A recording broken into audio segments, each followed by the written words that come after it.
should warn them again. Yeah, you should. I should warn you that the book is in second person, which means that it refers to the person doing things as you.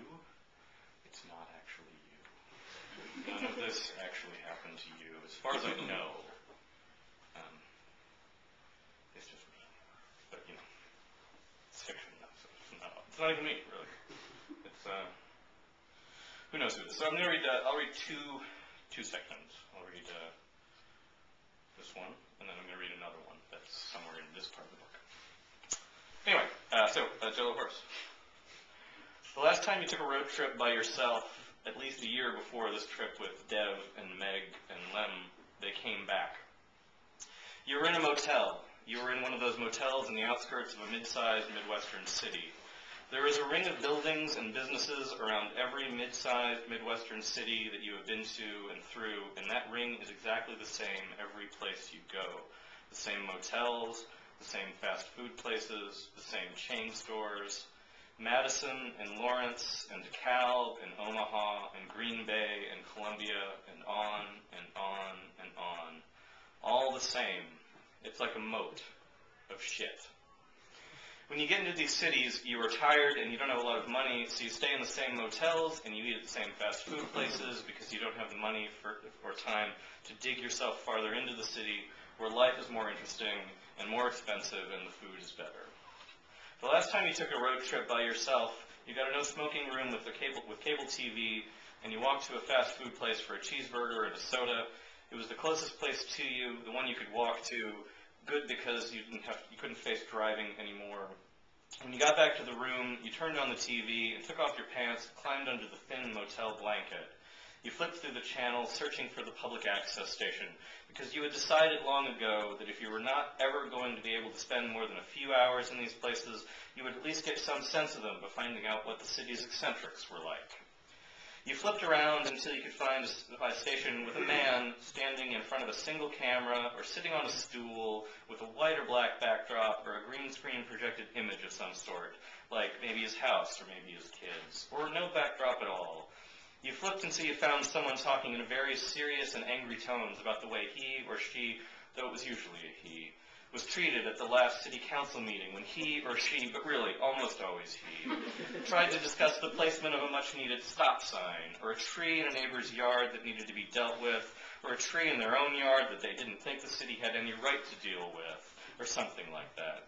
You flipped until you found a person on TV holding up a tinfoil model of the thing that he'd seen in the sky just the week before. You flipped until you found a person who was talking about the city's secret history, or the secret history of the city's police department. You flipped until you found a person talking about how they were being kept away from their kids after divorce and how they loved them and tried hard to keep up with support payments, but they were only human, could only do so much, had as many jobs as they could possibly have, and they just wanted to spend the weekend with their goddamn kids. You flipped and looked for these people because you liked these people. You liked these people. The terrible motels and terrible fast food places were all the same everywhere, and the people on that public access were the same too, but not precisely. The fast food places were chilling with repetition. The people were warming because of their familiarity. You watched them, and you felt a little better. You had a flask with you, borrowed from a roommate. You had filled it with bourbon, and you were adding the bourbon to the Coke that you bought at the fast food place. You pulled the lid from the fast food cup and poured some of it into the plastic cup from the motel room and let some of the ice fall into. You poured the bourbon into the plastic cup and drank it. The flask had not been cleaned out in a while, and something had gone stale and sour in it.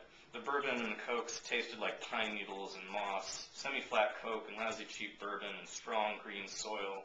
But you drank it all, and you watched public access TV until it was very, very late.